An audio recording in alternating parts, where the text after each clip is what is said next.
tomando a liberdade de ver aqui que meu pai tá...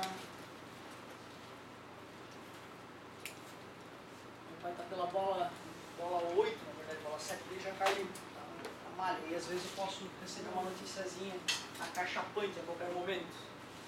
Aliás, falando nisso, né? Uma coisa que eu sempre me preparei desde novo.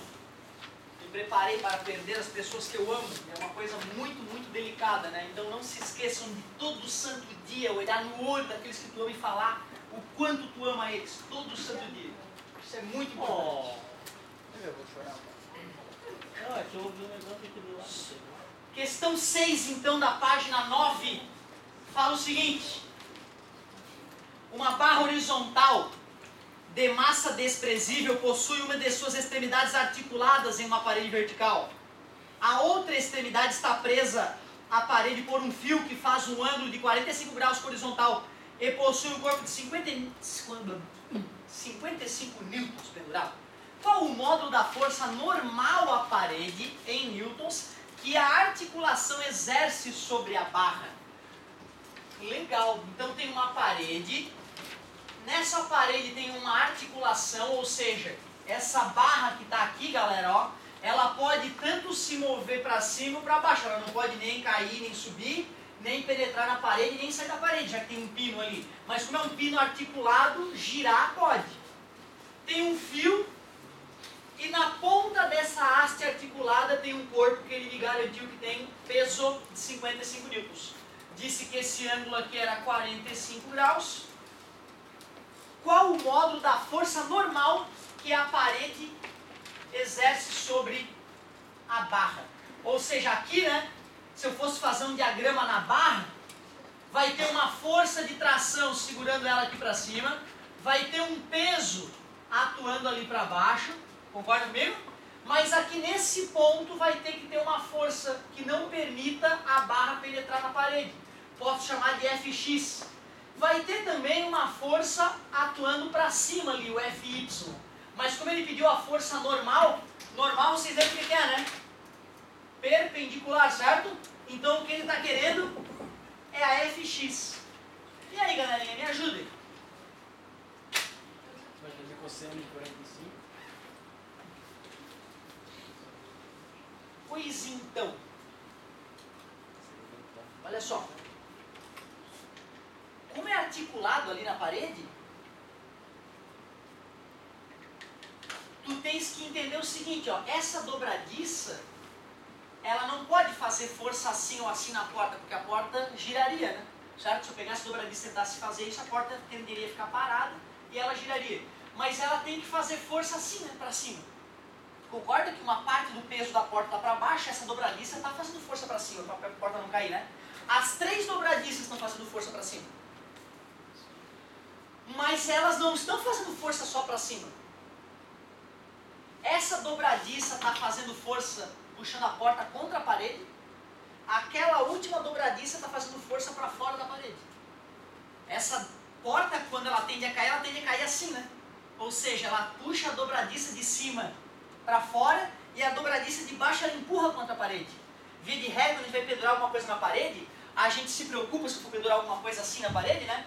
Eu me preocupo em que os parafusos aqui de cima sejam mais fortes que o de baixo, porque a parte de baixo está sendo pressionada contra a parede, né? Então tu vê, se nós formos pensar, eu sou aquela região articulada ali, eu sou aquela região articulada. Eu vou ter que sustentar uma parcela da barra para ela não cair, certo? Aí aquele cara lá, ele vai tentar puxar aquela barra para baixo, mas a corda não vai deixar.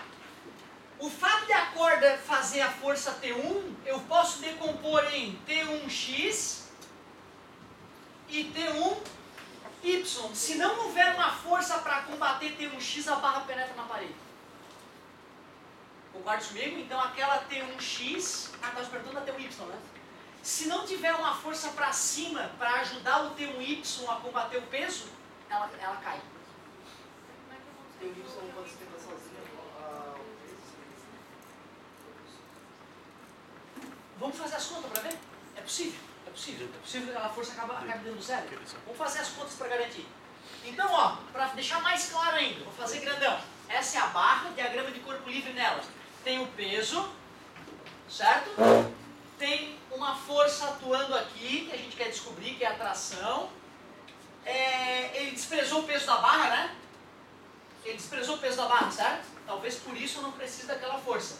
Eu supus que ia ter uma força aqui para cima, Fy, que aparentemente não vai ser importante para o problema, e uma força Fx aqui, certo? A colega questionou sobre o Fy, certo? Por que da existência do Fy? É possível, como a barra não tem peso, que o Fy não precise existir, certo? E eu, com o cacoete da engenharia, já coloquei uma força a mais pensando no peso da barra. Mas vamos ver. Já que a força resultante é zero, tanto em x quanto em y, a resultante tem que ser zero. Só tem uma força desalinhada, concorda comigo?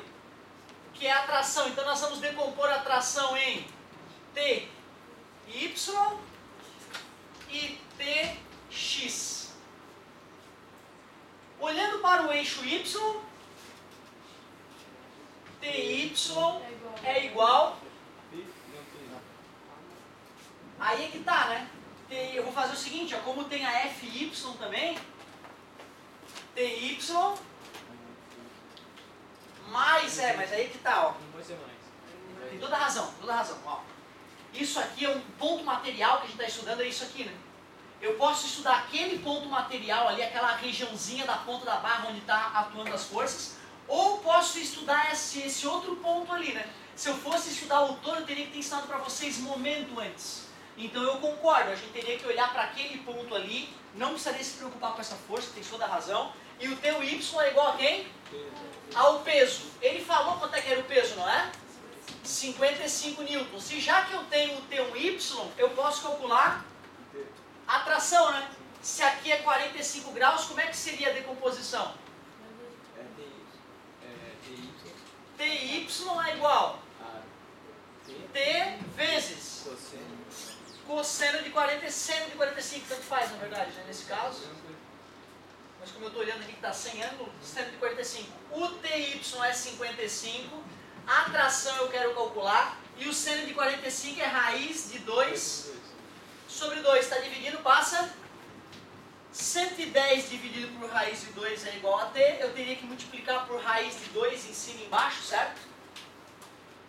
Ficaria 110 raiz de 2 sobre 2, ou 55 raiz de 2.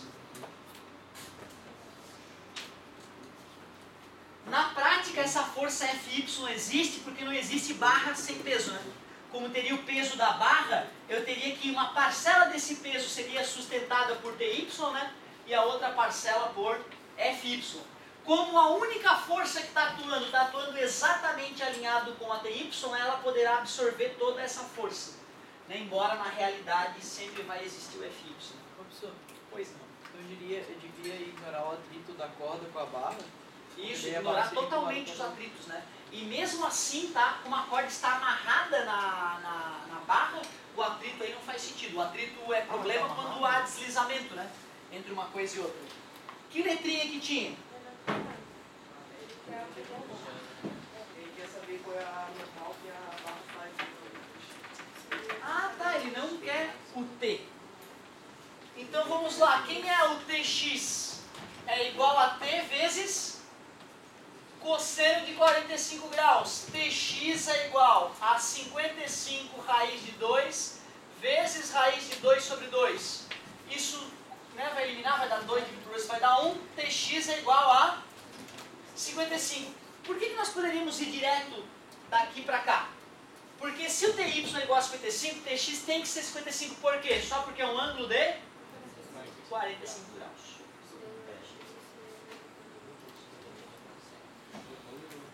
Ah, ótimo. Aí, ó, o eixo X. Quais são as forças atuando no eixo X? Fx, já que a resultante é zero, Fx é igual a Tx. Então, Fx é igual a 55. Agora sim, né? O autor resolveu o problema do polígono, tu vê? Ele fez pelo método da poligonal. Levemente diferente da que a gente fez. Pois não.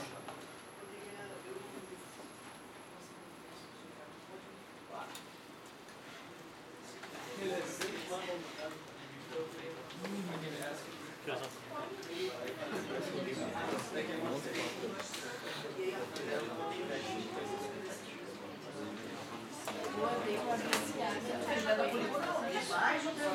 Vou comentar isso.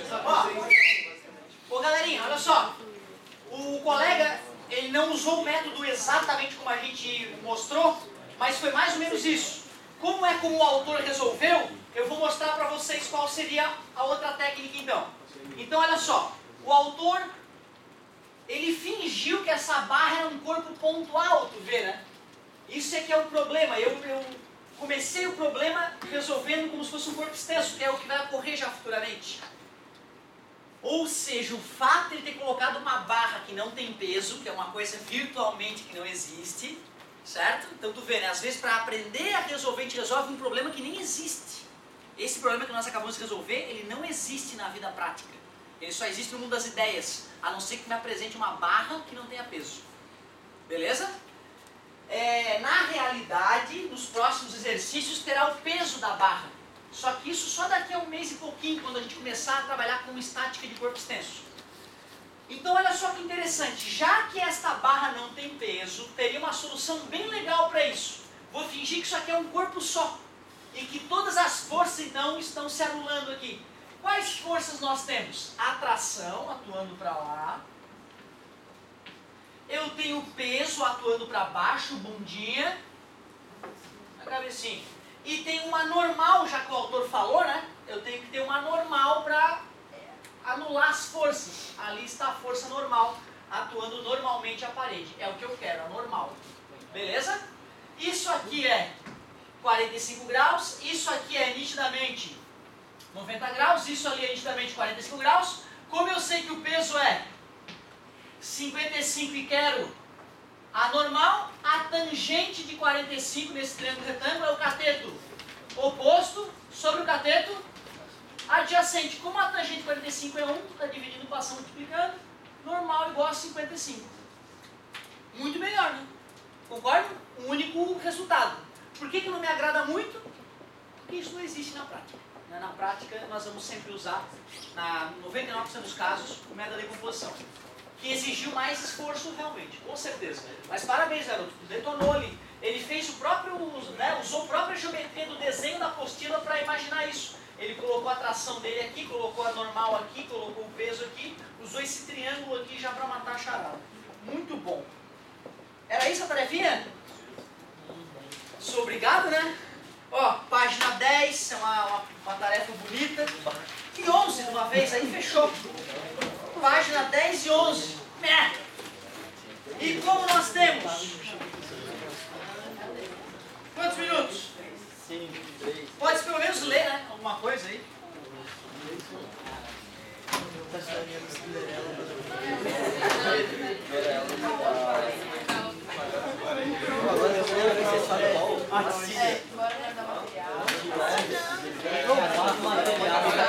Valeu, galerinha. Obrigado pela paciência e pela atenção.